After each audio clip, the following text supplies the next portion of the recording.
तुलसीदास की रामचरितमानस में लिखा है, ढोल गंवार शूद्र पशु नारी क्या है। इसका अर्थ, गोस्वामी तुलसीदास को महान रचयिता कहा जाता है। उनके द्वारा लिखी गई रामचरितमानस का भारतीय संस्कृति में खास महत्व है।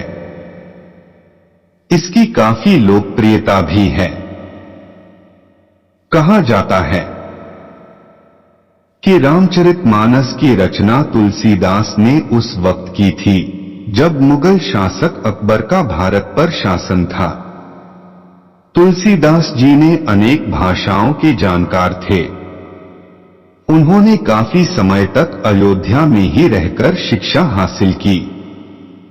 महाकाव्य रामचरितमानस की रचना तुलसीदास ने तब की जब वे 76 साल के थे। गोस्वामी तुलसीदास जी द्वारा रचित रामचरितमानस महान ग्रंथ में वर्णित है। क्यों हुआ रामचरितमानस पर बवाल। जिस समय तुलसीदास ने रामचरितमानस की रचना की थी, उस समय हिंदू धर्म से जुड़े सभी धार्मिक ग्रंथ संस्कृत भाषा में हुआ करते थे। लेकिन तुलसीदास ने रामचरितमानस की रचना बेहद सरल और सुबोध भाषा में की। उन्होंने रामचरितमानस की रचना अवधी भाषा में की, जिसमें संस्कृत, हिंदी और भारत के कई क्षेत्रों की भाषाओं को शामिल किया गया।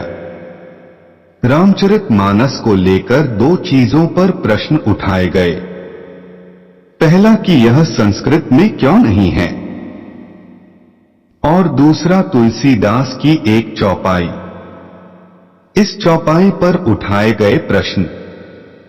तुलसीदास जी भगवान श्री राम की भक्ति में लीन रहते थे, लेकिन उनके एक दोहे का सही अर्थ समझने से लोग अनभिज्ञ थे, और इस कारण इसमें प्रश्न उठाए गए।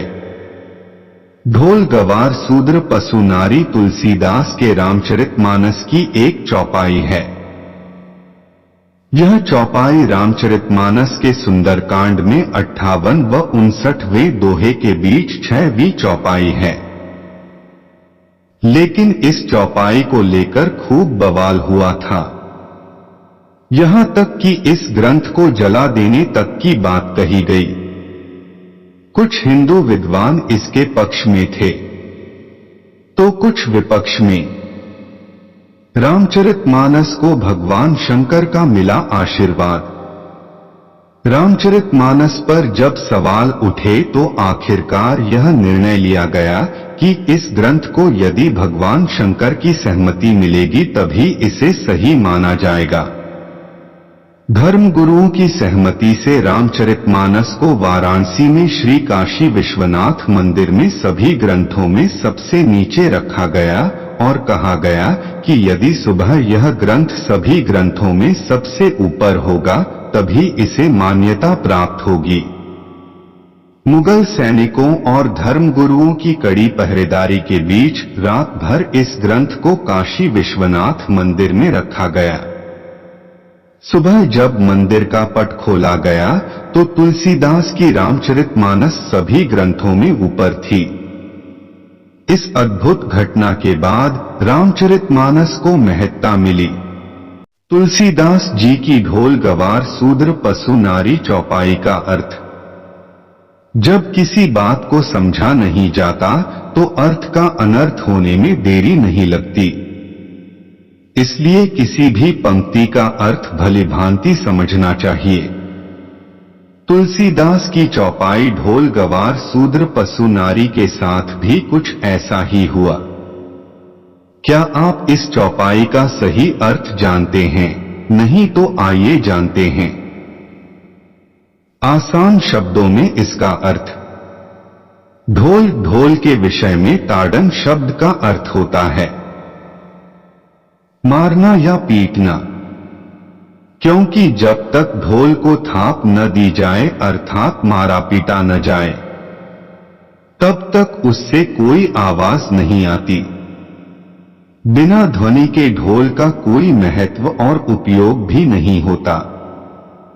लेकिन अगर ढोल पर सही व लयबद्ध तरीके से थाप दी जाए या मारा जाए तो एक मधुर ध्वनि निकलती है, नहीं तो आवाज कर्कश होती है। गंवार, गंवार का मतलब अज्ञानी होता है।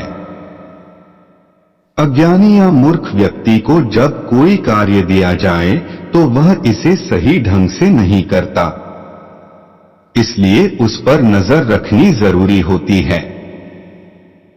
इसीलिए जब तक किसी को किसी चीज के विषय में पूरी जानकारी या ज्ञान न हो तब उस व्यक्ति पर नजर रखनी चाहिए, नहीं तो भारी नुकसान हो सकता है। शूद्र, चौपाई, ढोल, गवार, शूद्र, पशु, नारी में सबसे ज्यादा आपत्ति इसी शब्द पर हुई। इसका अर्थ है कि शूद्र केवल जाति से ही नहीं बल्कि कर्म से भी होते हैं। कुछ लोग अपनी इच्छा से ही नीच कर्म करते हैं कि वह शूद्र में गिने जाते हैं, लेकिन शूद्र का असली अर्थ सेवक होता है और शूद्र का यह भी अर्थ होता है नीच कर्म करने वाला। तुलसीदास की रचना में यह कहा गया कि शूद्र को भी सही रास्ते पर लाने के लिए शिक्षा की जरूरत होती है। पशु, हिंदू धर्म पशु पक्षियों का विशेष महत्व होता है। कुछ पशुओं को हिंदू धर्म में मूल्यवान और पूजनीय माना गया है। चौपाई में पशु का अर्थ यह है कि पशु बुद्धिहीन होते हैं लेकिन मूल्यवान होते हैं, इसलिए उन्हें उचित देखरेख की जरूरत होती है। जब पशु झुंड में चलते हैं तो एक व्यक्ति देखभाल के लिए उनके साथ होता है ताकि पशु इधर उधर भटके। इसलिए यदि पशुओं की सही ताड़न, देखरेख न की जाए तो पशुधन का नुकसान हो सकता है। नारी, इस पर भी सर्वाधिक आपत्ति होती है, किंतु यहां नारी के विषय में अर्थ है उनका ध्यान रखना और उसकी रक्षा करना, क्योंकि नारी पवित्र और आदरणीय होती है। स्त्री को कभी अकेला नहीं छोड़ना चाहिए और एक कीमती रत्न की तरह उसका ध्यान रखना चाहिए। दोस्तों, वीडियो पसंद आया हो तो वीडियो को लाइक और शेयर करें, चैनल को सब्सक्राइब कर ले। धन्यवाद।